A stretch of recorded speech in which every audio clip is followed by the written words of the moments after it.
funny.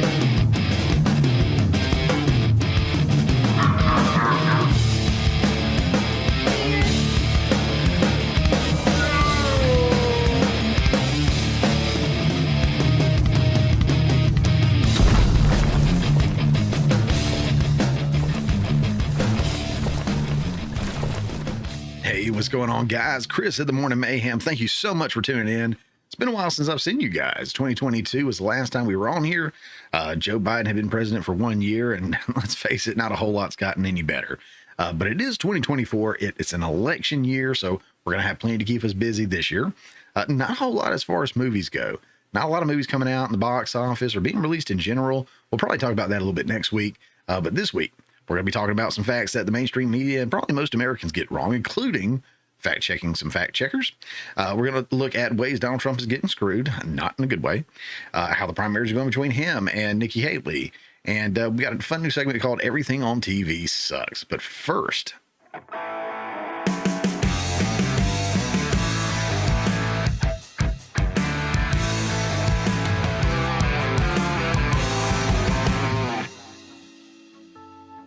All right, first things first, it's our first show back, so we've got to talk about the 2023 box office, some of the biggest films, some of the flops. We're going to get into a little bit of both of those. Looking at last year here, number one, Barbie. Barbie had a huge thing recently come out where Ryan Gosling was nominated and some of the other ones weren't, but some other ones were, but you don't really hear about that part because it doesn't fit the narrative. So, that's a messy thing, but you know what? They were the number one film last year. My wife, my daughter have seen it. I've known other people have seen it. I hadn't seen it yet. Sorry. But, heard it was pretty good. Heard most people may enjoy it, but you know what? Not for me. That's okay. Number two, Super Mario Brothers. Both of these did over $1 billion, which is excellent and really moves the conversation away from the COVID conversation where some of the studios are saying we can't do numbers like we used to because of COVID, because of ever since COVID, our numbers have been down. And that's just simply not true. You can look at the Spider-Man movie that came out, was it last year, year before? It was huge. It was huge. And it was, I think, the first huge movie to come out since the COVID. And that was always kind of the litmus test. Like, hey, look, if they can do it, anybody else can do it. But Barbie did over $1 billion. Super Mario Brothers did over $1 billion, excuse me. Oppenheimer was at number 3 with $955 million. It'll hit $1 billion, right? Hopefully. All right. Guardians of the Galaxy, $845 million. Fast X typically does, and as you see here, it does have a bigger foreign number than it does domestic. A lot of these do in general, but they love those fast movies overseas. It blows up over there. So I know a lot of us get kind of tired of Fast and the Furious movies over here. Not everybody, and I know there's an audience for it, but as you can see overseas, I mean, they eat it up. That's why they keep making them. Spider-Man Across the Spider-Verse was number 6 at $690 million. The Little Mermaid remake, the live action remake, I guess you call that a remake or a retelling, I don't know. $569 million. Mission Impossible, Wonka, Elemental, that rounds out your top 10. So everything pretty close to 500 million or more, with Barbie and Super Mario Brothers doing over $1 billion. So it was a pretty good year at the box office for some of these folks. We're going to talk about some of the biggest bombs from last year that were not super successful. They may have had some decent numbers at the box office, but you got to remember that when it comes to these films, they have their own budget to make the film, right? And then they have a marketing budget, which for some, I've heard it's double the budget of the film itself. For some, I think it's probably only maybe 50% of that, depending on how big the budget is. Some of these are going to get into $300 million movies. I can't imagine that they're spending $300 million on advertising. Probably 150, trying to get their money back. And some of them did, and some of them didn't. So let's take a look at some of those now. All right, so first up, we've got Indiana Jones, Disney's Indiana Jones, of course. And we know how everything's been going with Disney lately. They had a budget of around $300 million plus their marketing costs. Again, don't really know what that was. Worldwide box office of $384 million, or a little under that, I guess. Estimated loss of around $100 million. This is just one example of what's been going on with Disney lately. They're having a hard time making movies that are making a profit. We've seen this over and over again, not just with Indiana Jones, but a lot of our other favorites like Star Wars, and even now with like Pixar that they've purchased and some of these other brands. So we'll see what they do over the course of the year. They're not doing very well. We may get into that a little bit later on too, but Disney's not shaping up to be the A-game player that they used to be. All right, next up we got Blue Beetle. Now, Blue Beetle was the first DC, I guess it's EU now they're calling it. It's the first film that James Gunn had anything to do with for his new DC universe. It did not fare too well. We'll get into some of the dying out films that were also part of the DC here in just a second. But as far as this one goes, this is Blue Beetle. They needed it to be a big hit. $104 million budget isn't the biggest in the world. So that plus their marketing with less than 131 million worldwide, you wouldn't think they'd have a lot of a loss, but according to what I've been able to find online, looks like around 139 million. So this is Warner Brothers, DC, and again, this is James Gunn hitting the ground running with his film, and not the best start to it, and I wish him well, and I hope he does well. But based off of the rumors and everything I'm hearing about these other films that he's coming out with, or this universe he's building, a little skeptical. We'll get into that a little bit more later, but a little skeptical, a little worried. We'll see what happens. Shazam! Fury of the Gods is one of those other DC movies that's one of the last ones before James Gunn took over, and there wasn't a lot of incentive to go out and see it because they knew he wasn't returning. Black Adam's not returning. Henry Cavill's not returning. So I don't want to say this was a dying brand, but they really didn't put anything behind these films to really make them more successful.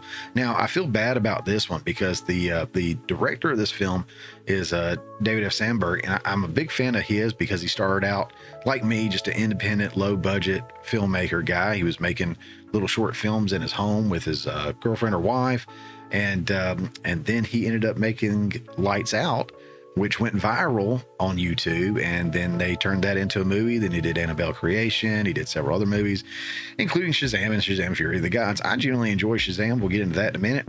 But, I feel bad for him. $125 million plus marketing, worldwide box office. They did around 134 million, which once you figure in that marketing, they lost about $150 million. But again, I can't blame David on that. It seems like such a great guy. He really is a talented dude. I just don't think the studio got behind it like they should have. And there was probably some other things in the edit that they took out because there was no need for it because they weren't moving forward with Shazam, which is sad. I thought Zachary Levi and the whole cast did a really, really good job. All right, next up, we got The Flash. This was supposed to be a huge film. Michael Keaton is back in the house as Batman. I grew up with Michael Keaton as Batman. I know a lot of you guys did too. Loved that movie. Had a Batman birthday party when I was a kid. I remember getting the puzzle for Batman Returns, and I was all about it. Loved it. Absolutely loved it. However, this wasn't enough to help The Flash. I think Ezra Miller basically by himself could have destroyed this movie, but the fact that it just wasn't that good didn't help out in general. So we're looking at a budget of around $300 million plus marketing, worldwide box office around 271 million. And according to the numbers I found, that's over or around $100 million estimated loss. And this is another one of those dying out DC films. But, James Gunn says it's one of the best ones he's ever seen. And for it to perform like this, I don't know how that speaks to the film. I don't know how that speaks to the DC universe coming up. And I don't know how that speaks to James Gunn's taste overall. I guess we'll find out soon. Now, I don't know how serious this film was supposed to be taking. If it was a serious film, it was more comedic, but it just didn't do great. But it was Nicolas Cage, and everybody loves Nicolas Cage. I think whether you love him as an incredible actor or just a sight to see because he's so out there and outlandish in his performances. I don't know. I saw the previews for it, didn't think it looked amazing, and apparently not a lot of other people did either. So we're looking at a budget 65 million plus marketing, worldwide box office less than 27 million. Estimated loss around $100 million. Really just not an overall successful film. Maybe it'll pick up some successes in streaming or home releases if they still do that or whatever. And sorry, Nick. All right, last up is a film that was supposed to be everybody's favorite film of the year. The Marvels had a budget of $275 million plus marketing. Question that, as many reshoots and everything that they did. I've heard from other folks like Ryan Kennel, Geeks and Gamers, Nerdrotic, and a lot of others that they think that number is probably not accurate. They probably spent upwards of 300 million, but we'll go with what they put out there and what's available for us. So looking at $275 million budget plus marketing, worldwide box office around 206 million, estimated loss of over $200 million. This was a huge flop for Disney Marvel. And, after the first film, Captain Marvel, which she, got replaced in her sequel, and title changed and everything. But in her first film, it was a $1 billion flick. But you also got to remember that it was wedged between two of the biggest Marvel movies that had come out ever, including the biggest that had ever come out, for sure, Endgame. And they made it as you've got to watch this film to know what's going on. We've got these characters in here. It's going to be pivotal to Endgame. And she's barely on screen at all in Endgame. In fact, the theater I went to see Endgame, everyone cringed and either just booed or made some terrible noises when she got on screen. And she was not a crowd favorite. And I think a lot of that was the letdown of what Captain Marvel was. So I think Disney Marvel was really shocked and disappointed to see that it didn't do as good as the first one did. But if they would have listened to the audience, right, they probably would have had an idea.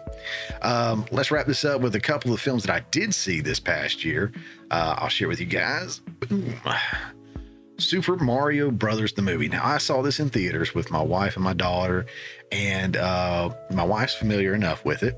But, my daughter's familiar enough with it. But my wife, me and her, man, we grew up on Super Mario Brothers. I still have the original Nintendo. We got the Super Nintendo, Nintendo 64, Wii, Switch, Nintendo family. Love Nintendo. Got PlayStations and stuff too, but Nintendo will always have a special place in my heart. I remember playing the original on the big tube TV at grandma's house and having to flip it to channel 3 so you could play it and everything. It was wonderful. Very, very nostalgic. And this movie was great because it had a lot of that nostalgia thrown in there with a lot of today's humor. Chris Pratt did a pretty good job. I have my comments about actors trying to be voice actors. Sometimes it works, and sometimes I wish they would just go ahead and hire a voice actor. I mean, that's their specialty, and I much prefer a voice actor that's focused on that performance, using the voice more than everything else. But you know what? Chris Pratt did a great job. Everybody else involved did a great job. Jack Black's phenomenal. Not only that, but the Peaches song. I mean, come on. Peaches song, can't beat that. But Super Mario Brothers, like I said, saw it in theaters, loved it, absolutely loved it. IMDb's got a 7 out of 10. I'd give it an 8 out of 10. Solid performance. We'll see it again now that it's on streaming. We've already watched it at least once, but we'll probably watch it some more after that. The other movie that I saw this year, this is my wife's favorite movie, is the original Little Mermaid. So I took her to go see this. I still haven't told her my opinion of it because I didn't want to spoil or ruin or rain on her parade or anything like that. But I just was not a big fan of it. I don't know what it was. And it wasn't just that they race changed Ariel. No, it wasn't.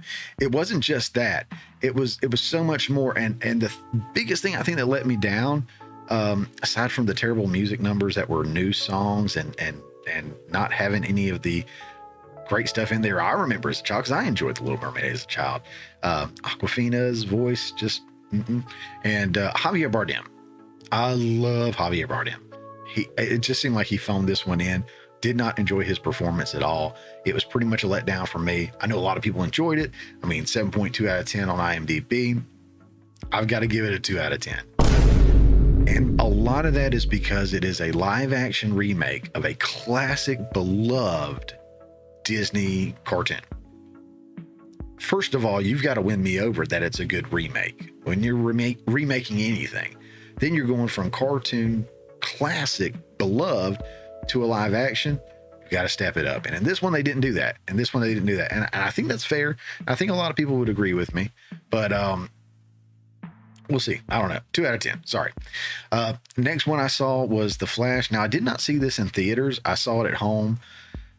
just because I could. And I said, I got to, because my boy Michael Keaton's back in there. But I saw a lot of, I don't want to say plot holes, but just stuff that didn't make sense to me. Did not care for the Superwoman or Supergirl character that was in there. It just seemed weird. And I know for like 2 or 3 years that they were talking about this movie. A lot of people were commenting on the super suit that she was wearing. And yeah, it wasn't flattering at all. The colors kind of bled together and didn't look really interesting to me at all. And I didn't like what they did to my boy Michael Keaton. They turned him into something that I disagreed with. I didn't think that Bruce Wayne or Batman that I grew up with would be that kind of a grumpy old man. And that kind of breaks my heart. It reminds me of what they did to Luke Skywalker, actually, for Star Wars. That's not Luke. This isn't Bruce Wayne. Not the ones I grew up with anyway. So sorry, I got to give this a 3 out of 10. Another one I saw, and just saw this not too long ago, me and the wife.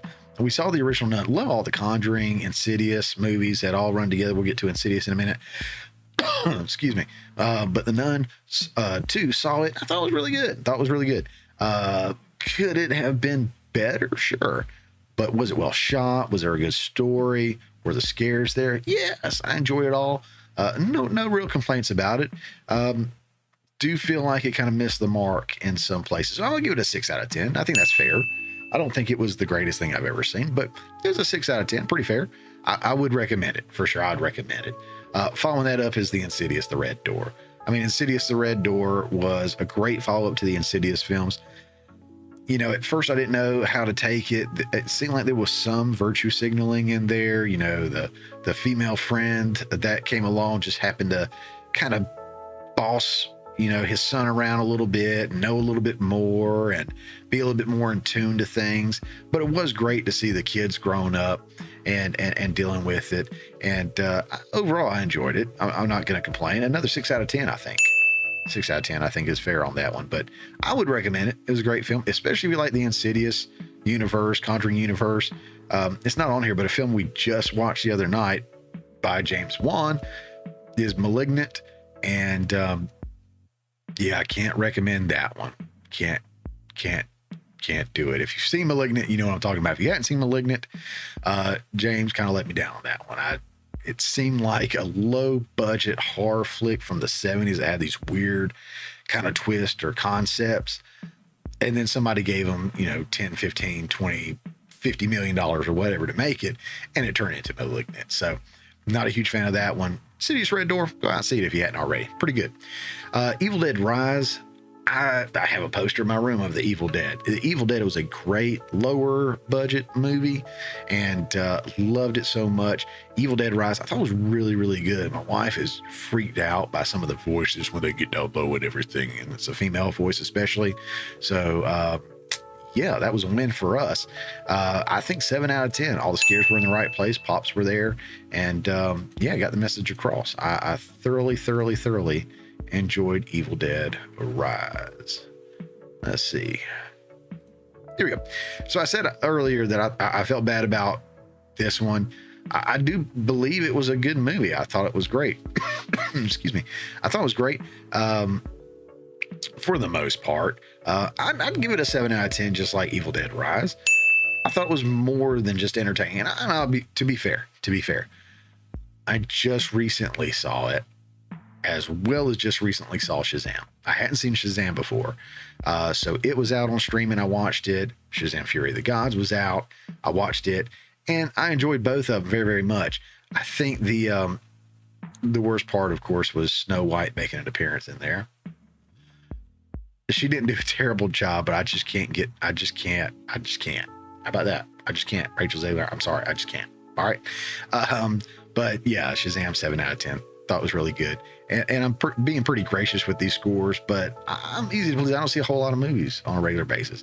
If you follow me or keep up with me, you know I'm a filmmaker, super low budget filmmaker, indie filmmaker.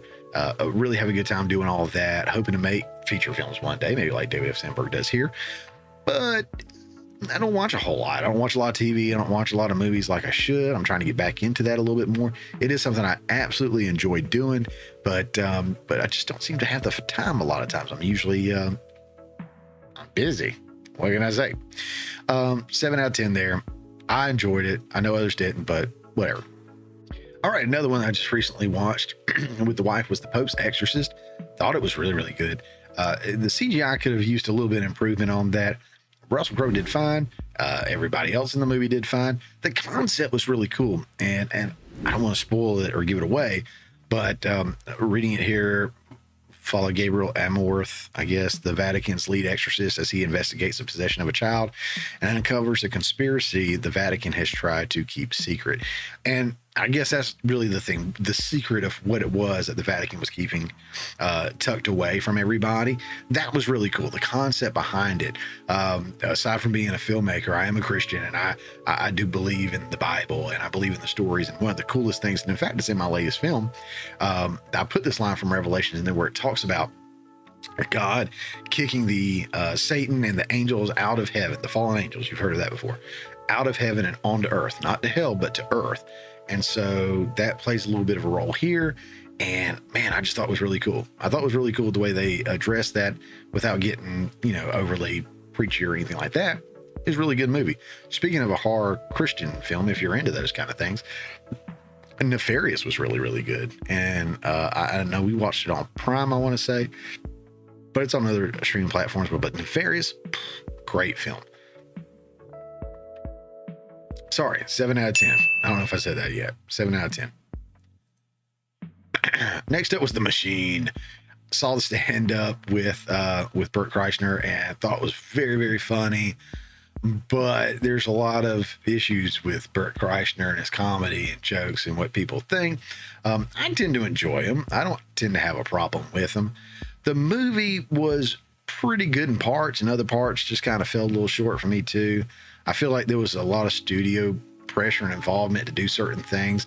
I thought that Luke Skywalker being in there, I thought he was great. I thought it was great to see him, and he did a good job in the film. But yeah, not my favorite movie of the year. I give it a 5 out of 10. I enjoyed it, but not so much that I would, watch it 2 or 3 or 4 more times or anything like that. But pretty good movie overall. No big complaints about it. Just what for me, all in all. And last up, Cocaine Bear. Best movie I saw all year. I'm not even kidding. If you like to laugh and you've got a sick, twisted sense of humor, this movie is great. And I almost hate to give it a 9 out of 10, but I'm going to give it a boom. 9 out of 10. And I say I almost hate to do that because this is an Elizabeth Banks movie. And if you know anything about Elizabeth Banks, she's pretty much a turd. She called Steven Spielberg sexist for not making a female or a movie with a female lead in it, even though he had. She called him out at an award show, I want to say, when she did that, and made herself look incredibly stupid. And she said a lot of feminist stuff, and she never did anything with this movie. So I don't even care. I don't even think she cared about it. I never heard her say anything about it, get behind it, push it, or anything like that. But I did hear her talk about Charlie's Angels and feminism and beating up the patriarchy and all this and that. Whatever. Cocaine Bear, again, almost hate to give her the prompts, but it's definitely a fun watch. It is vulgar, it's stupid, but hey, you know what? It's got Ray Liotta in it. If it's not his last film, it was one of his last films. I love Ray Liotta. Huge fan of Goodfellas. Huge fan of Goodfellas. Again, got that poster too. But Cocaine Bear, great film. Go check it out. And that's gonna do it for this this box office recap.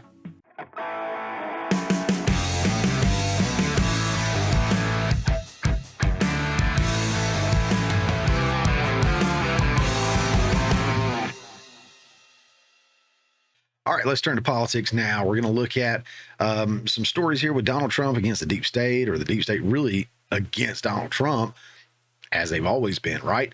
There's a lot of talk about him being elected and using his political power and influence to go after his political opponents, use the Department of Justice to go after him, not like they're not doing that against him now, right? Look, if we're honest, we've seen it. We know. So let's look at a couple articles. We'll look at a couple examples. Let's see what's going on with all that. So an article from last year from Mediaite, Trump plans to use a DOJ to persecute his political enemies, including his own former officials and lawyers, report. Former President Trump, according to the new report, is planning to use the Department of Justice to go after his political foes, including some members of his prior administration, Washington Post reported Sunday. In a piece authored by yada yada yada, who cares that the former president is now plotting vengeance against his political foes in a very pointed manner. Donald Trump and his allies have begun mapping out specific plans for using the federal government to punish critics and opponents should he win a second term. He will. With the former president naming individuals he wants to investigate or prosecute.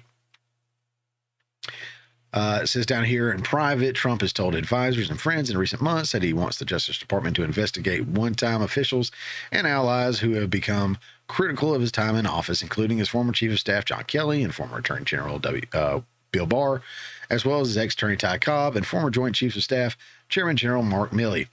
According to people who have talked to him, who, like others, spoke on the condition anonymity to describe private conversations. Trump has also talked to prosecuting officials at the FBI and Justice Department, a person familiar with the matter said. It's always interesting to me that they'll point to someone said this or someone said that or someone close to the president said that. Very seldom do they ever point to anything that actually happened. In fact, we'll get to a clip in just a little bit that's always left out of the media when they talk about January 6th. But they just go after him and go after him. Is there anything else in here we really need to talk about? But they're saying he's going to go after his political opponents, right? Let's check out this other guy right here. So this is something else he's up against, right? From the New York Times, tracking efforts to remove Trump from the 2024 ballot. Just FYI, too, quick break. If I'm talking about something, I'm referencing an article or stats or anything like that, I will always make my references available. They will always be in the description section of the video. So that way you can go in, you can look and see if I skipped over something. Like I didn't read everything in that last article.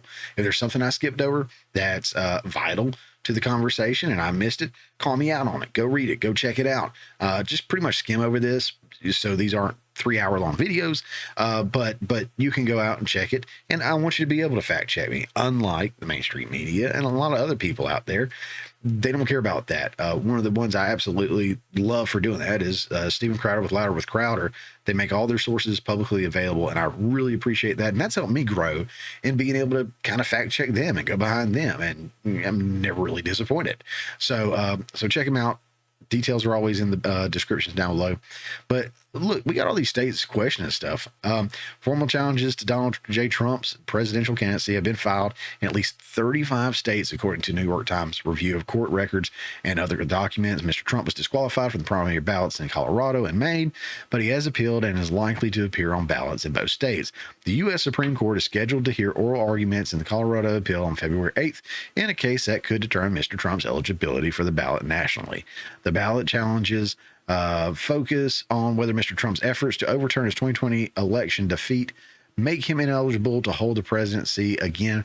Those cases are based on a largely untested clause of constitutional amendment enacted after the Civil War that disqualifies government officials who engaged in insurrection or rebellion from holding office. Remember that. We're going to come back to that. Okay. And it is cited down here, the exact amendment and whatnot, I believe.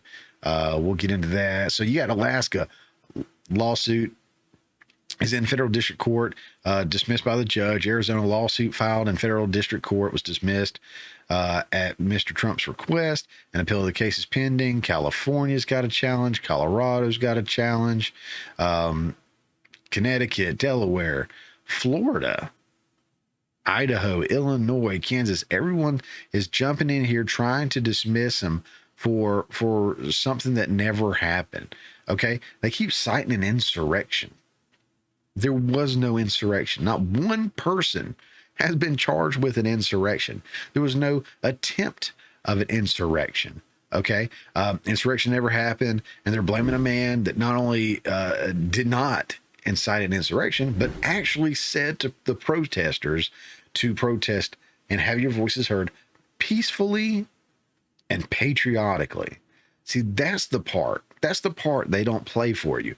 He called for peacefully and patriotically protesting, having your voices heard, which is a lot more than other Congress men, women, senators, House, speakers or whoever have gotten behind like the Summer of Love, which we'll talk about in a little bit. But they were all about that. Burn down the buildings, shoplift, do your thing, whatever, in the voice of protesting and have your voices heard. Trump said peacefully and patriotically. If you don't remember that, I understand. Again, the media constantly had the video on repeat, but would always cut out that portion where he says peacefully and patriotically. For those of you that don't remember, here you go. I know that everyone here will soon be marching over to the Capitol building to peacefully and patriotically make your voices heard. So how was that inciting an insurrection? In what way does protest peacefully and patriotically, or have your voices heard peacefully and patriotically, incite an insurrection? Again, no one charged for an insurrection. It's not a thing that happened, but they keep using that word because it is the legal terminology that's found in that amendment so that they can disqualify him. But it ain't happening. I mean, there was no insurrection. They can't use that. It's not going to work. Okay. Let's look at a couple of other things here. E. Jean Carroll. If you don't remember her, and I know she's big in the news right now, so it's probably fresh on your mind, but just in case, she accused him of doing the R word to her, taking advantage of her, in a dressing room at some fancy clothing store, right? They said that didn't happen. The courts didn't find him guilty of that at all. We'll talk about that in a second. It was something else. And he was upset. He's like, hey, this lady's a, whack job, and she's crazy, and she's out of her mind, and she's making these frivolous, these frivolous accusations about me that aren't true. Well, because he opened his mouth, they award her $83 million for damages and running her name through the mud and everything. Do you know what it does to someone when they're accused of assault or R-wording somebody or something like, just, do you know what that does to them and their reputation? This is clearly another strategic attack on Trump.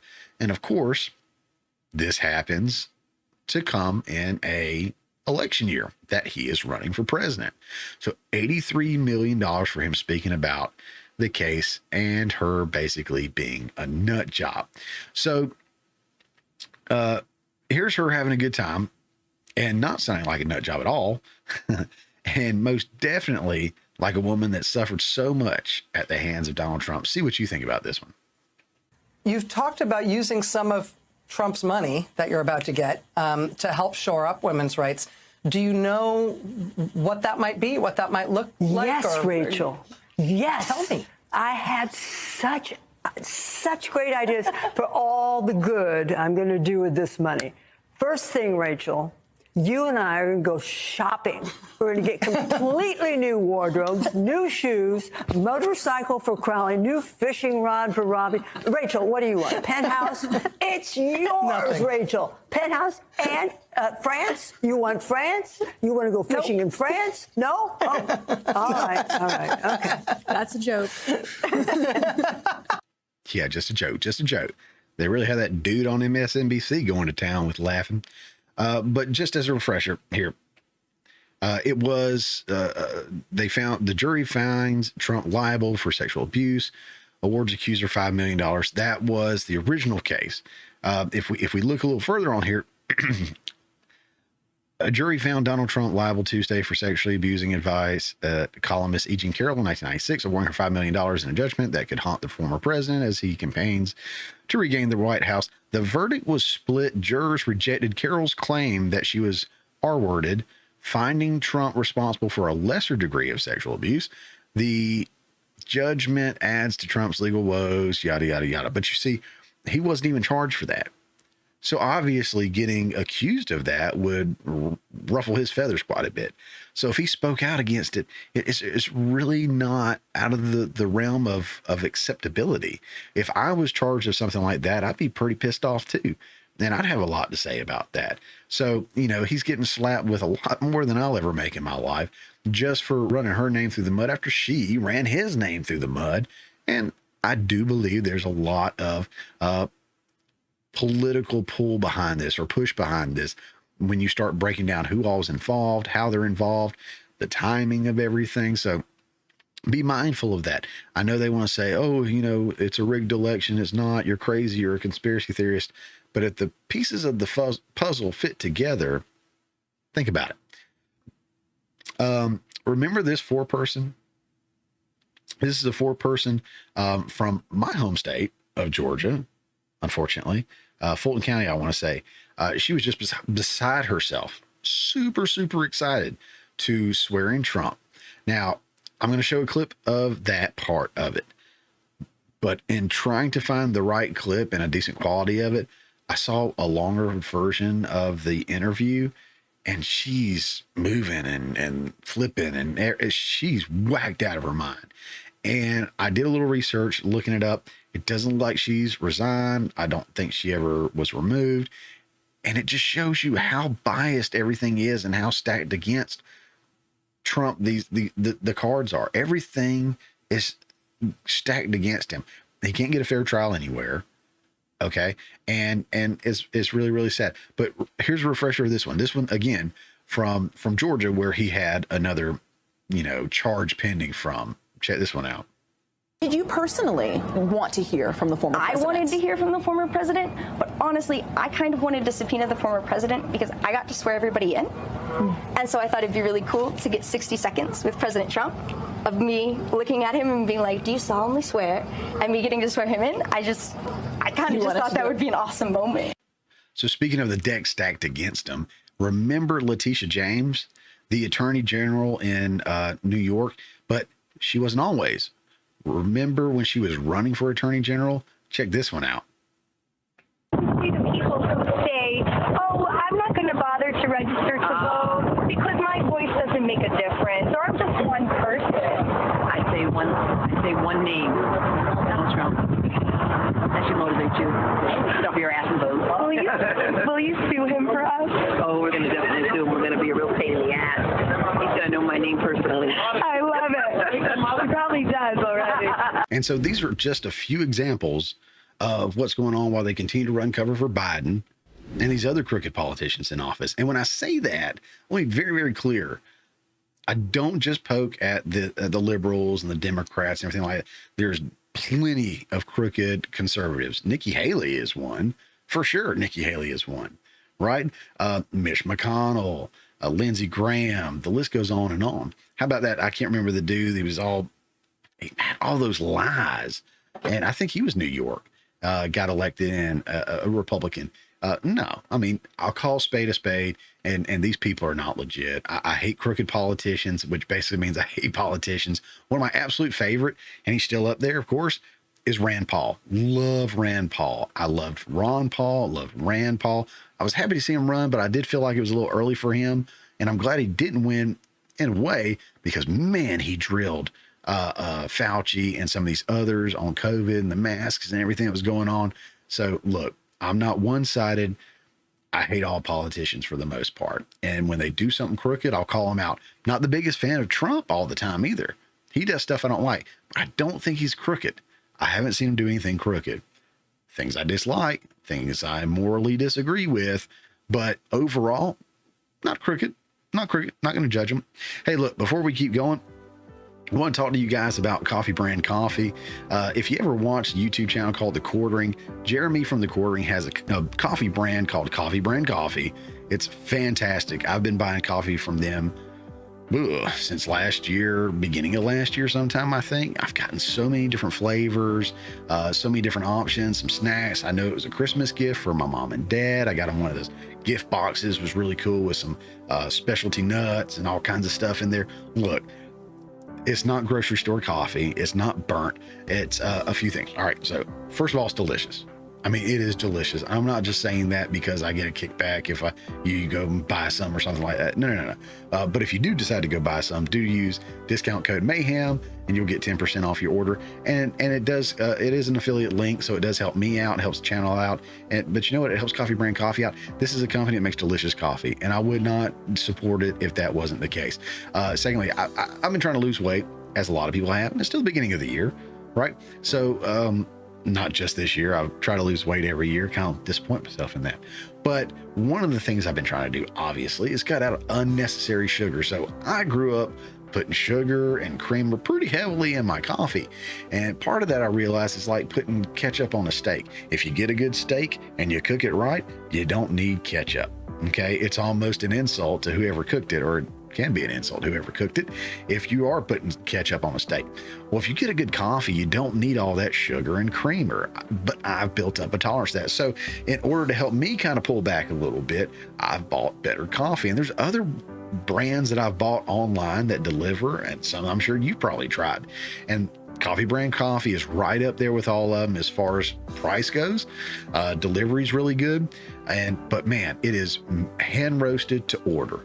Okay, I think some of the flavors they make in batches, but as far as just the regular coffees go, hand roasted, made to order, and you can tell, man, when you get it, the box just smells good. It's amazing.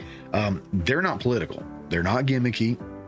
They're not going to talk crap about their customers. So it's definitely a brand that you can get behind that's not going to crap on you. They're not going to Bud Light you. They're not going to, any of that other stuff, right? For the best coffee, tea, and cocoa you can order, visit coffeebrandcoffee.com today. Use promo code MAYHEM at checkout. Save an extra 10% off your purchase. Direct link will be in the description below to help you out. So go check those guys out. Really, really big fan of them, and I think you will be too.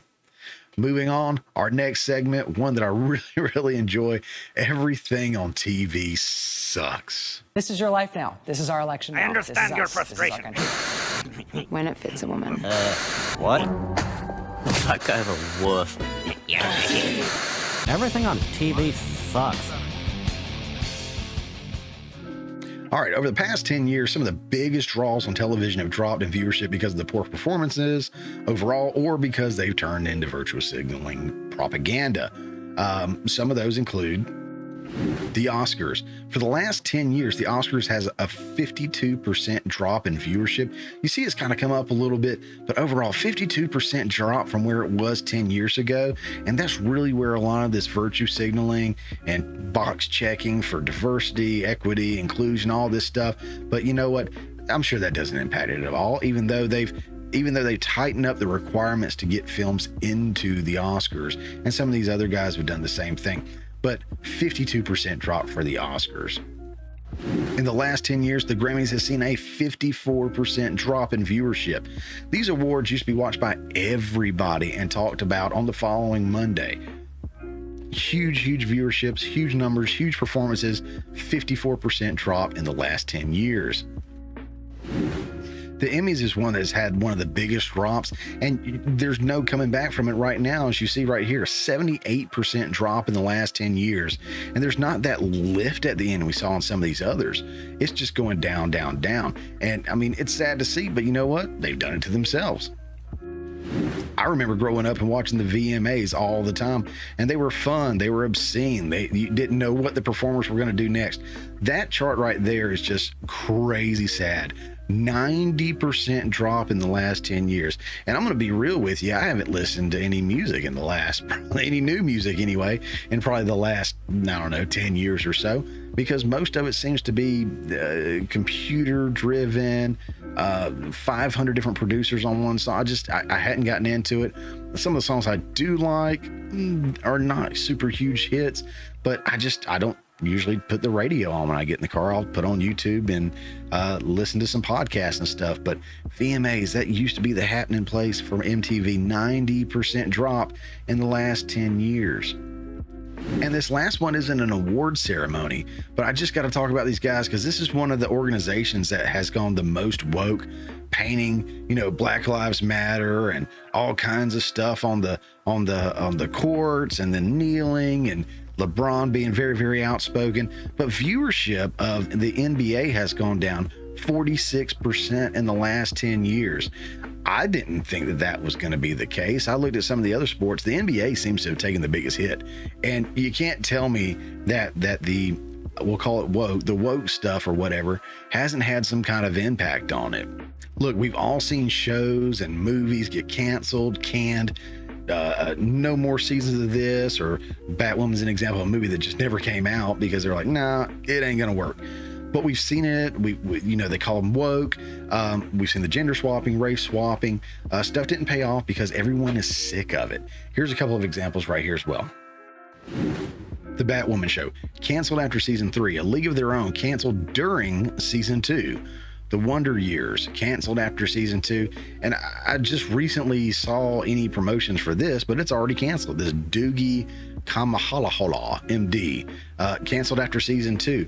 You've got Batwoman, which is a gender swap. A League of Their Own, which was very woke, very one-sided, pushing the conversation and beating you over the head with it, and just wasn't great overall. Didn't get received very well by a lot of folks. The Wonder Years, I don't know how to take that. I mean, race swapped, sure, but they were telling a different story. The audience just wasn't there for it, I think. And as far as race, gender, and everything swap, we got this Doogie Kamehameha. If you remember Doogie Howser, that's basically what it was inspired by or trying to be or whatever. And didn't really live up to it, I guess. So a lot of shows that we've seen come and go really quickly are because all the virtue signaling and the messaging in there. In fact, check this out. Right here, we got an article from CNN that reflects the shift. So for the first time, cable and broadcast makes up less than half of TV viewing. Now, this was last year, and it's gotten even crazier since then, right? So the decline in traditional broadcast and cable television viewership is accelerating, falling below a major milestone for the first time. In July, linear TV made up less than half of all TV viewing, according to Nielsen. Both broadcast and cable each represented record low shares of total viewership, the firm's report said, making up just 49.6% combined. Meanwhile, streaming services such as Netflix and YouTube grew last month to a record high of 38.7% of all TV watching. Broadcast viewership dropped to 3.6% in July, making up just 20% of all TV viewership, and cable viewing dropped 2.9%, making up 29.6%. Year-over-year broadcast viewership slid 5.4%, and cable TV dropped 12.5%. But streaming jumped 25.3% year over year in July, with 3 services hitting record highs in shares: YouTube, Netflix, and Amazon Prime Video. YouTube is the most popular streaming option, making up 9.2% of the category, followed by Netflix 8.5%, Hulu at 3.6%. It's kind of weird. They went, what do they do? Netflix, YouTube, Hulu. They mentioned those 3, and then previously they said YouTube, right? YouTube, Netflix, Amazon Prime, but here they say YouTube, Netflix, Hulu, whatever. I didn't write the article. I'm just letting you know what a brother wrote. All right. Nielsen notes that acquired TV series rather than original shows produce streaming services boosted usage. Suits, a legal drama starring Meghan Markle, that made its Netflix debut last month, and Bluey on Disney Plus were July's most watched streaming programs, combining for 23 billion viewing minutes, the firm said. The report's findings aren't surprising, but it's an inflection point for the typical American TV viewer, as well as the industry. Entertainment companies are spending billions of dollars bolstering their streaming services to future-proof themselves. Asterisk next to that one, if you will. CNN is owned by Warner Brothers Discovery, which owns several cable network and streaming platform Max. But streaming glory days might already be over. The war to win over subscribers at any cost is done, and streamers are jacking up prices to shore up profits. Disney recently announced, that's hiking Disney Plus prices for the second time in less than a year, increasing the monthly cost of its ad-free plan $3 to $13.99 in October. Hulu, which Disney owns a majority stake in, will also increase the monthly cost of its ad-free subscription from $3 to $17.99. That means Disney Plus will now cost twice the original price when the service debuted 4 years ago, and Hulu's ad-free tier is now more expensive than most popular Netflix plans. So a lot of these price hikes have already taken place at present time. And I mentioned an asterisk in that one earlier. I'll go back up to it. Entertainment companies are spending $1 billion bolstering their streaming services to future-proof themselves. Apparently, right now, none of them are making money. except for maybe Netflix. And I know Netflix traditionally works in the negative column. They're always working from debt like a lot of big businesses do. But apparently they're doing okay. It's these other ones that threw so much out at one time. And even Kevin Feige of Marvel and some of the other heads of Disney were saying, maybe we put quantity over quality and just oversaturated the market with our crap, basically. No, they didn't say that, but I will. And that seems to be the case. I would much rather the Star Wars films had longer gaps in between them and, more care and effort put into them. Everything's so rushed, from the TV series to the theatrical releases, just too much going on at a time. Pew Research has got an article here, and I won't go through this whole thing, but many Americans get news on YouTube where news organizations and independent producers thrive side by side. And it's got some charts down here showing how many people get their news from YouTube and whatnot. And I will say this, the mainstream media, the news, has a big problem with that. They don't want you coming to YouTube and getting your information, because we're not beholden to the what do you call them? The sponsors. Thank you. We're not beholden to the sponsors, to big corporations. We're not owned by Vanguard or BlackRock or any of those guys. We're able to go out there and do our research, our due diligence as best that we can. Not perfect by any means, but I always have, and I always recommend getting your news and information from multiple sources. People always tend to say Fox is right-leaning. They are. But what other news network is? Major news network. Now, you've got some other ones out there that are coming up and doing great things, but most cable news or whatever, just general news networks are very left-leaning. So everyone wants to push Fox over here, but realistically, there's no balance. It's all left-leaning. So when you hear the news, a lot of it is left-leaning. When you get to the entertainment, the late night shows and stuff, left-leaning, and it's not fair, it's not balanced, none of that stuff. So you're not getting a full picture. And even Fox isn't as right as they ought to be, or maybe they're too left, or maybe they're too right. I don't know. You see my dog? Where's he at? And there's my dog. Got a pretty pit bull. FYI, he's getting a little antsy. Yeah, but he wanted to join me, so he's here with you guys today. He was excited about us coming back. But my point to that is that whether you're watching Timcast, The Quartering, Geeks and Gamers, Nerdrotic, JP, Steven Crowder, Mark Dice, even Alex Jones.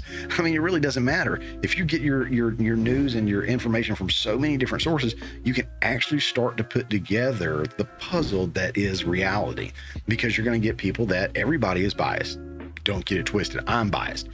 You're going to get people that are biased to the left or biased to the right or down the middle, and they're still even going to have their bias.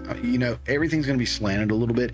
And the information we get, I'm reading news articles by CNN. I try to purposely always pick more left-leaning articles, or organizations that lean to the left, so that I don't sound like I'm just constantly using, Fox or Breitbart or something out there on the right.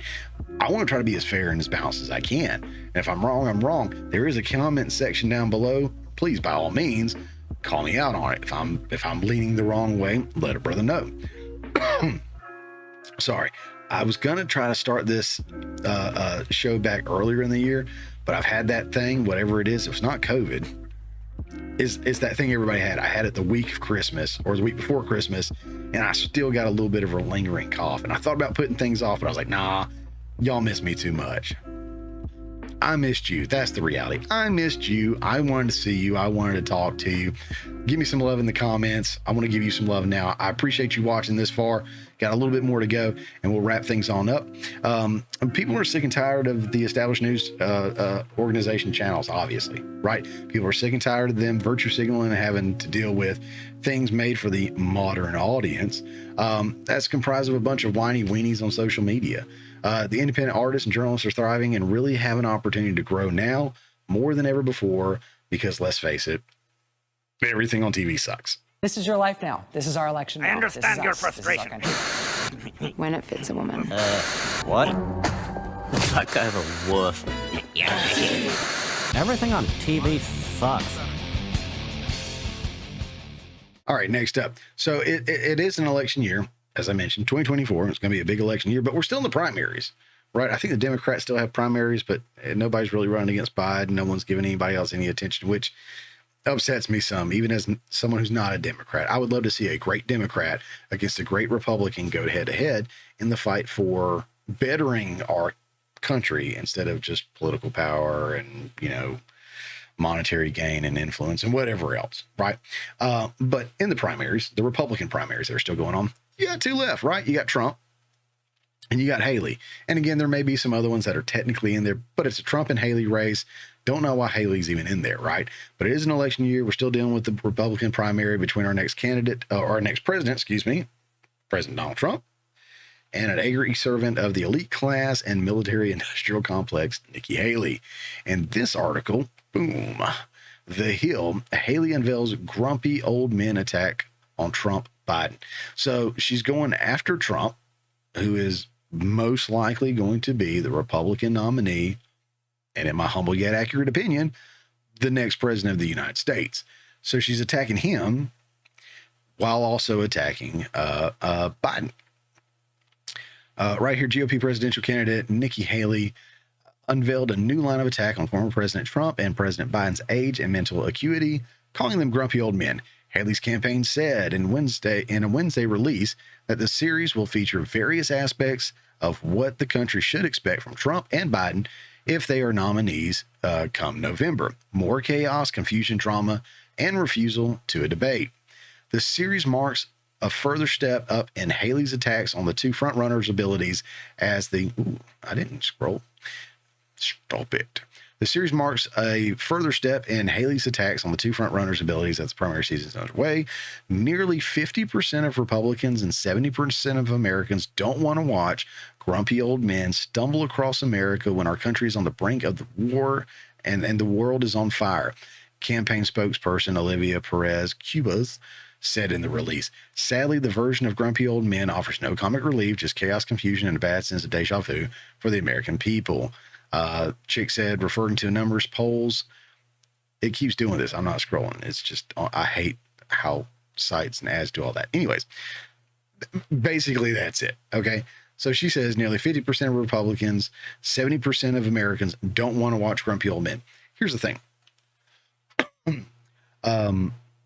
Nobody wants you, Nikki Haley. Nobody wants you. She's running for president as the hopeful Republican nominee, and Republicans have made it clear they don't want her. Okay?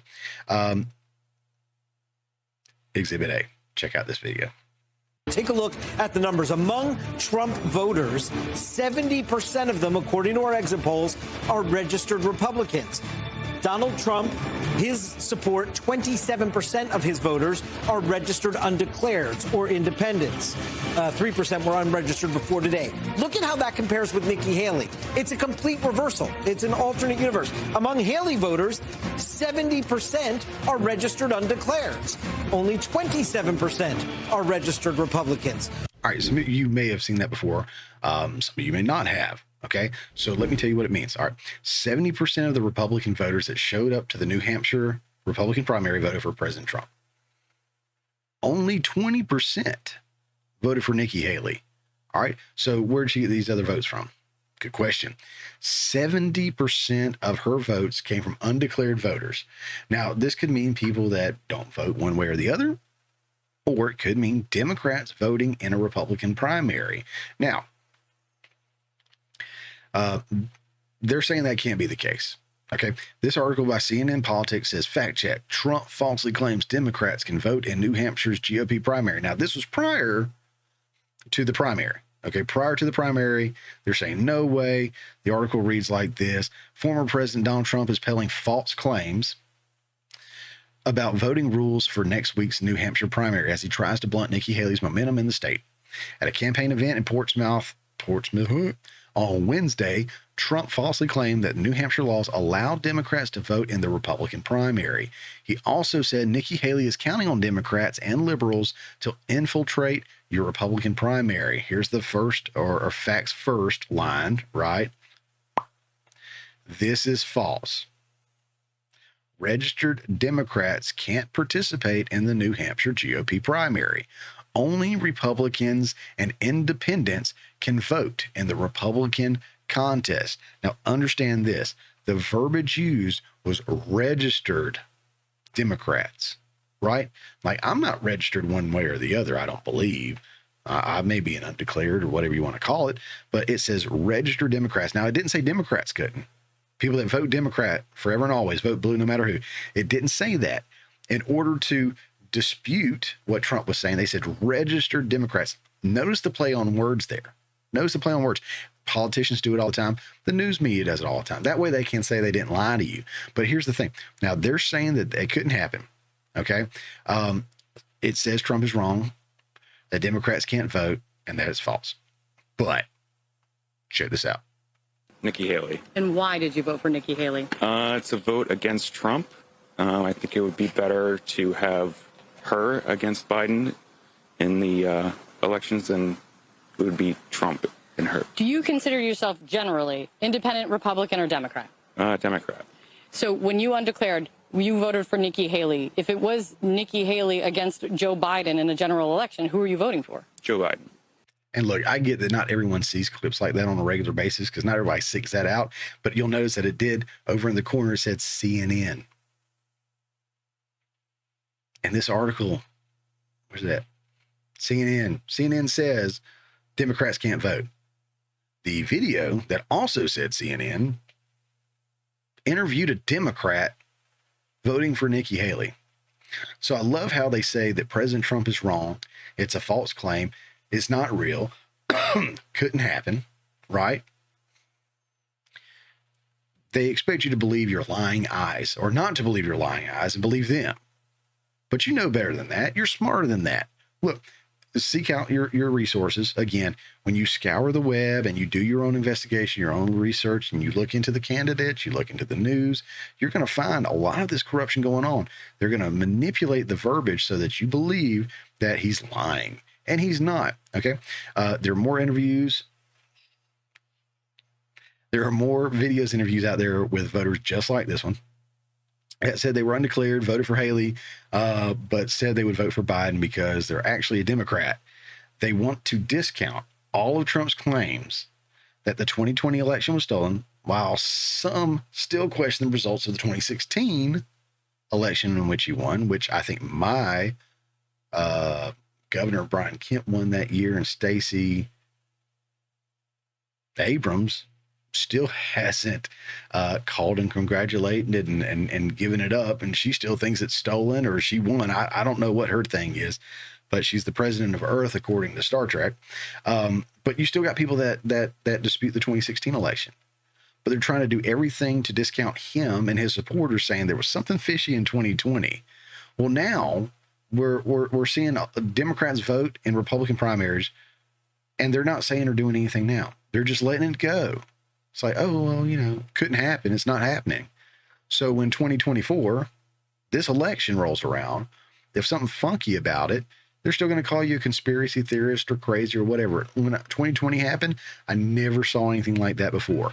Boards going up on windows to block it, huge spikes in the middle of the night. Again, Fulton County, my state, pipes bursting that didn't actually burst, and then people were counting stuff that may have already been counted, may not, depends. Waters are muddy there. Look, a lot of stuff happened. I don't think there's ever anything wrong with questioning an election. I think that's part of what makes us a great nation, is that you can question your political leaders. You can question the elections. You can question your taxes, your budget. I mean, come on.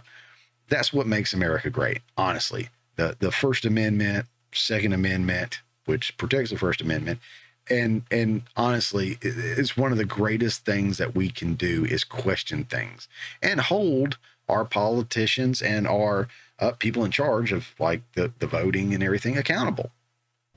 I think that's something we should do and something we can do. And if you can be a poll watcher this go around, go for it. Sign up. You can go to your local websites or websites for your local districts and whatnot, and probably register to be a poll watcher if you can. And that way you can make sure everything's on the up and up in your area. And if not, report it. that's one of the biggest things is getting involved and getting more of us involved. And, we'll see where it goes. But the only way Nikki Haley had any votes in that, for the most part, other than 20%, I guess, which is just abysmal, was independents and Democrats undeclaring themselves so that they could vote in the election. The proof is there, but don't believe your lying eyes, right? Whatever. Hey, look, before we go any further, I got one more ad. Sorry, guys. This is not, I'm not sponsored, but these are affiliates. And I want to call them out and I want to give them some love. This one right here is called Gruntworks Meat Company. Let me tell you something. This is top quality meat at grocery store prices. I can't believe it. The ground beef. They have ground beef cheaper than I get from Kroger down the road. Okay. Much better quality. You're talking grass-fed, Wagyu, Angus, regular cuts of stuff. They've got organs. It's pasture-raised, never antibiotics, hormones, GMOs, or pesticides. Made in America. For those of us that are starting new diets at the beginning of the year, you're continuing a diet. Look, if you're on the carnivore diet or keto diet, can't beat it. And they come to you in just a couple of days. It's frozen. Man, we've had some incredible steaks. I don't want to tell you about the secret steak that they have that's just amazing. Maybe I will some other time. But the steaks are great. The ground beef, it's weird to think that ground beef looks different coming from a butcher than it does the grocery store. It looks completely different. I'll buy it from the grocery store and I'll start to kind of get that grayish color on the outside, that oxidization or whatever it is, within like a couple of days. This meat looks so good and it tastes great. You can absolutely taste it. They do a great job. And in fact, every pound that they sell, they give 10 cents. 10 cents from every pound is donated to a veteran charity they work with. But go check them out. It's gruntworksmc.com. Don't worry, there's going to be a link down in the description for that. But gruntworksmc.com. Use promo Mayhem10. Mayhem10. That's going to get you 10% off at checkout on your order. And let them, and it lets them know that our audience supports what they do. Not only being great butchers and supplying great product, but they're very, very big on working with veterans. And so they are certainly an organization that I appreciate and love to support. And I hope you guys will too. Go check them out. All right. Final segment today. Thanks for sticking with me. This one's facts. We're going to look at some facts. We're going to look at the fact checkers, kind of like we did a minute ago, but a little bit more detailed with one specific one about our good old buddy Biden. So let's check out facts. The fact check. Facts. Fact check. I'm just stating the facts. Facts. Fact. Fact check. Facts. I'm stating facts. Facts.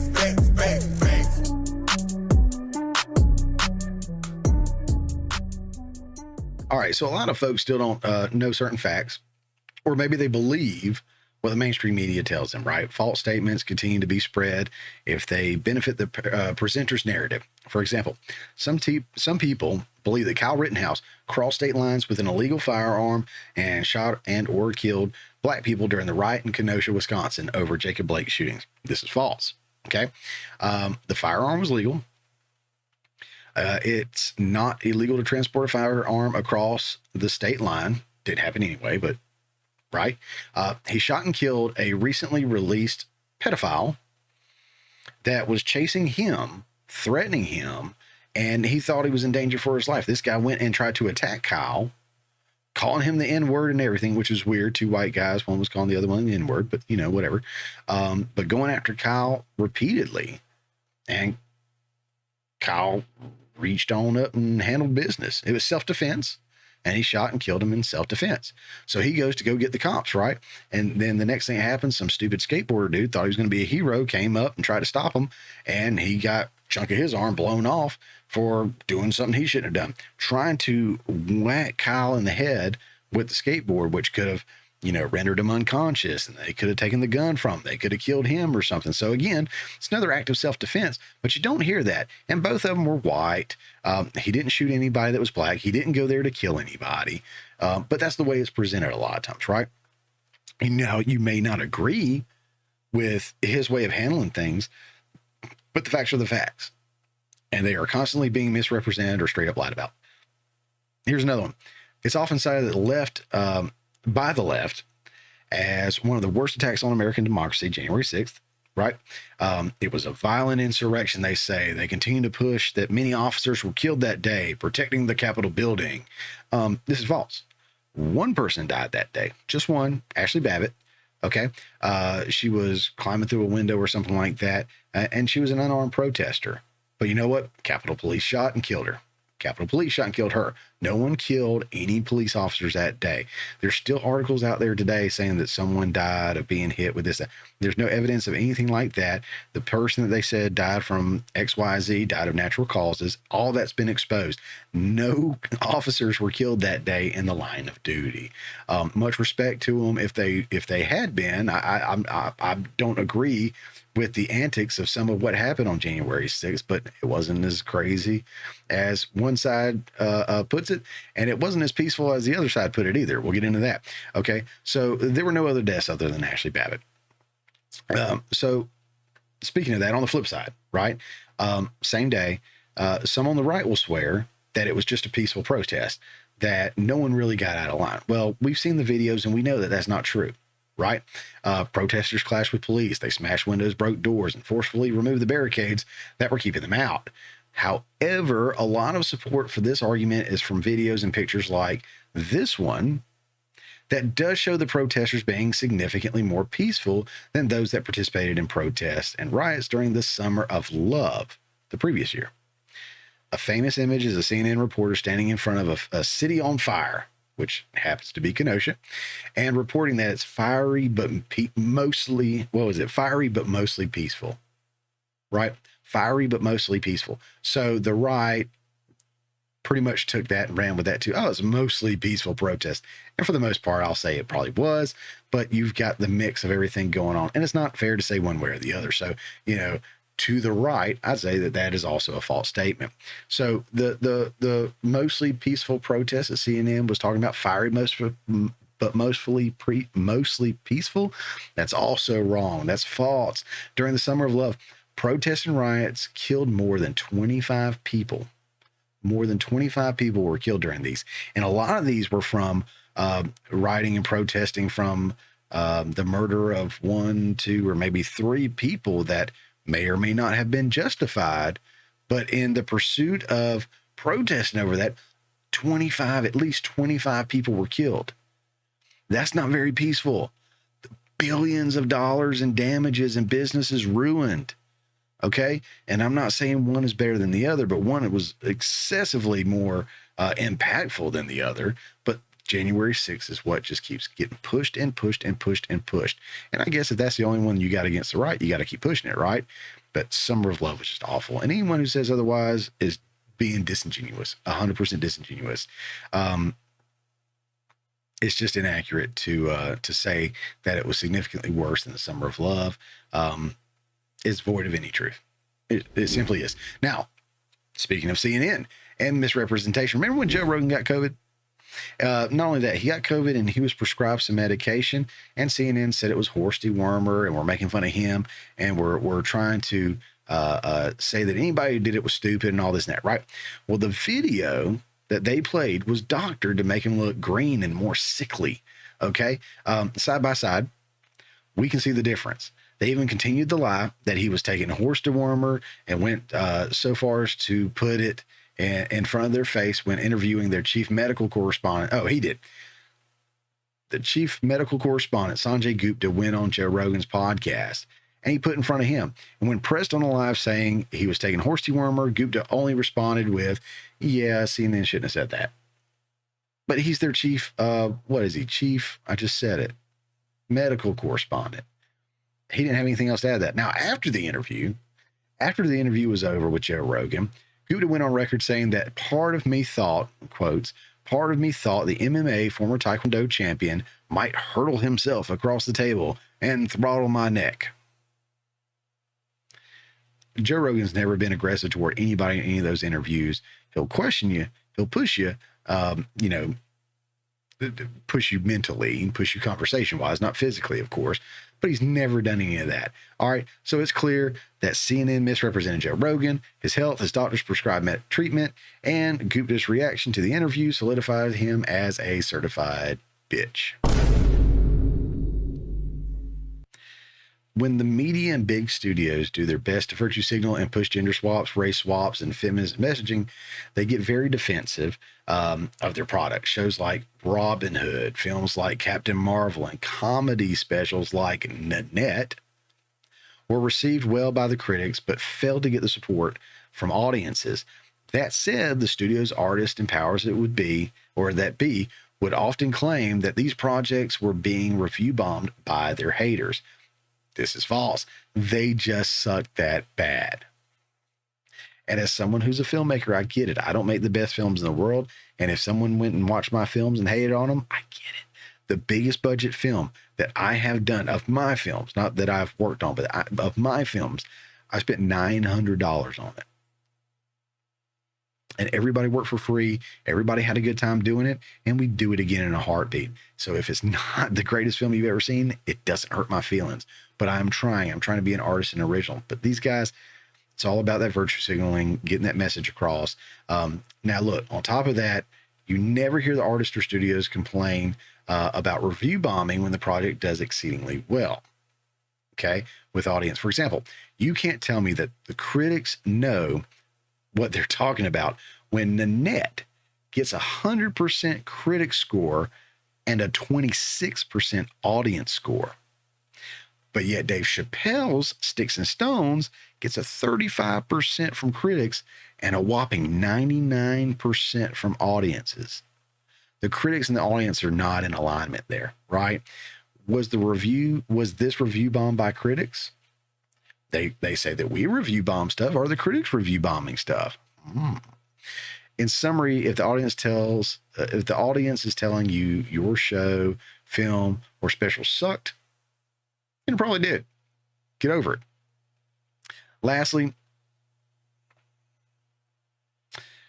we see an image of Joe Biden with some construction workers in Wisconsin tweeted out from Democrat Senator Amy Klobuchar. In the picture, it's clear that Joe Biden is wearing a hard hat. Now, if you look closely, see if I can get in here. It's no zoom. Oh, well, I try to zoom. Maybe there's a better look. But look, we see an image of Joe Biden with the construction hat on backwards. Okay. While this is dumb, easily avoidable, and would be embarrassing if Joe was more than a walking corpse, the worst part about it is the fact that the fact checkers said he's not. They said that the claim that he's wearing his hat backwards is false. Now, here's a before and after. Now, this is on Snopes. Snopes said that it's false. After U.S. President Joe Biden and Senator Amy Klobuchar visited a construction site in Superior, Wisconsin on January 25th, 2024 to unveil the administration's $5 billion infrastructure plan, Klobuchar posted a photo on X, formerly Twitter, of herself, Biden, and a group of construction workers celebrating in a local baroom. Social media users not particularly friendly to the president were quick to identify that they took to be what they took to be a gaffe on Biden's part. He appeared to be wearing the hard hat backwards. Here are some examples of what they said. The photo is genuine. It does look at first glance like Biden was wearing the hard hat backwards, but after comparing it to other photos in the videos, it seems like everything was fine, right? So they put some photos. Here's the guy wearing it. And if you'll notice right here, the nape, I believe is what it's called, is in the back. Nape of the neck. Nape is in the back. Now, the way the hat is constructed, or the way he's got it rigged up anyway, he's got the brim in the back. So he's wearing it like backwards, right? Which, it is what it is. But it's the harness that's built into it that determines which way you wear it. That nape always goes in the back, okay?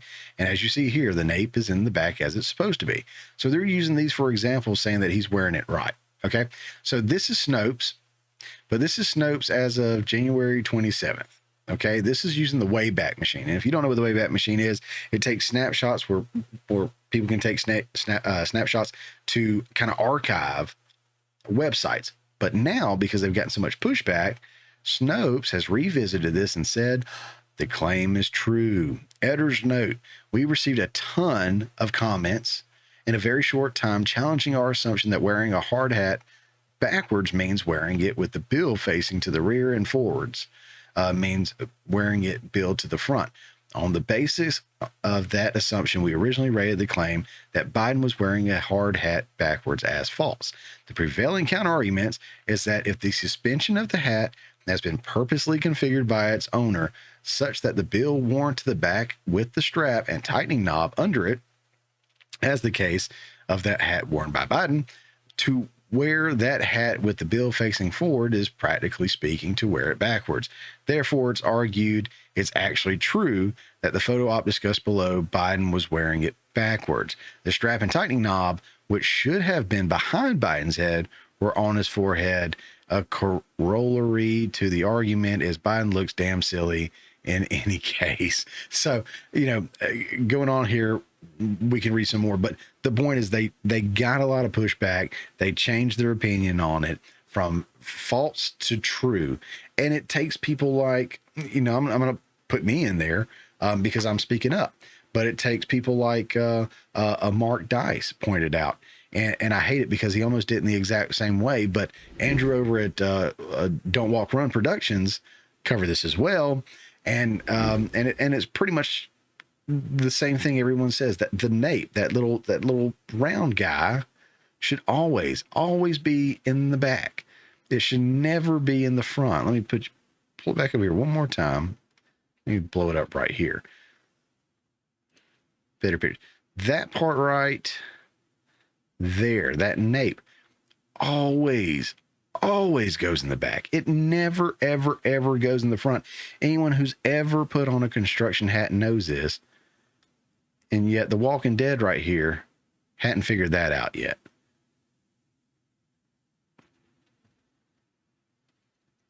I say the Walking Dead. I don't mean any ill will toward the man. Not really anyway, but whatever.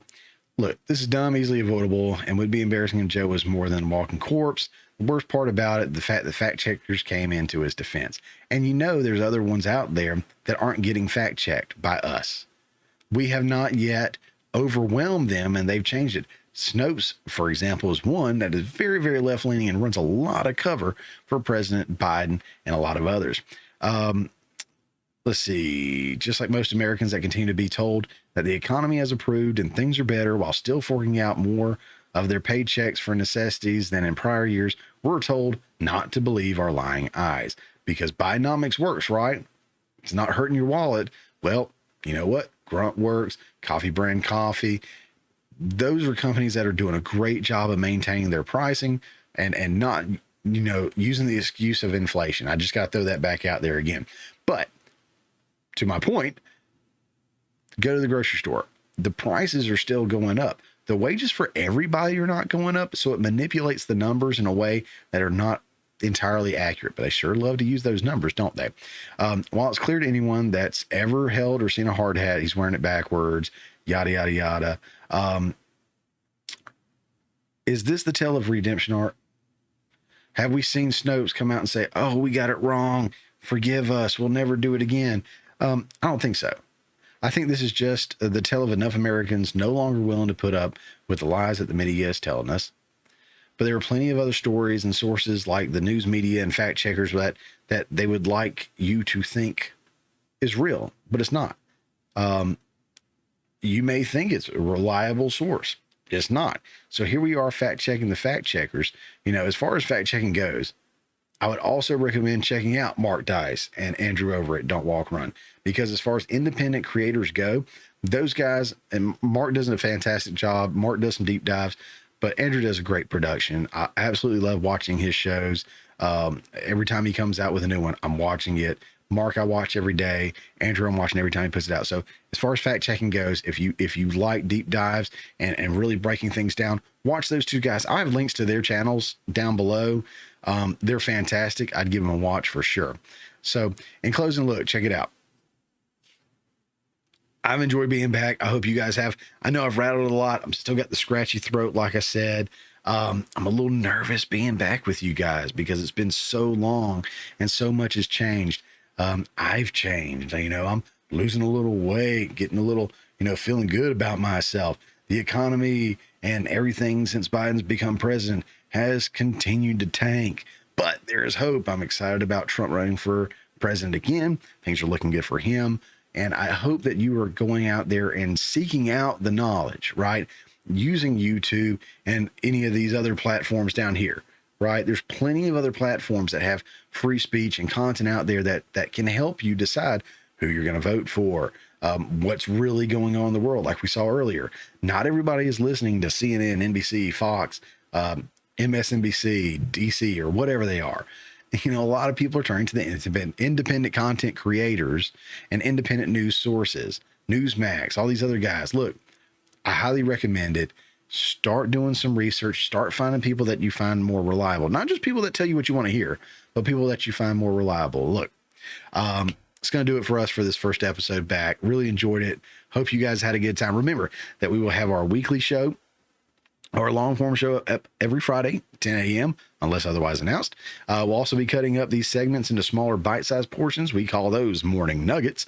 And I may post something randomly throughout the week from time to time with some breaking news or something I just need to get off my chest. So be on the lookout for that. With all that said, if you've stayed with me this far, please be sure to hit the like button, subscribe or follow. And if you feel like other people need to see what we've talked about today, make sure you share it as well. Get the word out, spread the good news, and we'll see you guys next time. Thanks so much. I know I'm big. I'm trying to lose weight. I've been walking. But people always with you on the road when you're walking. Like this guy gonna drive up with a station wagon full of kids, gonna wind down the window talking about, excuse me, buddy, you know where a good place to eat at? I'm like, no. You know, oh, yeah, we'll just follow your fat ass around till you get home.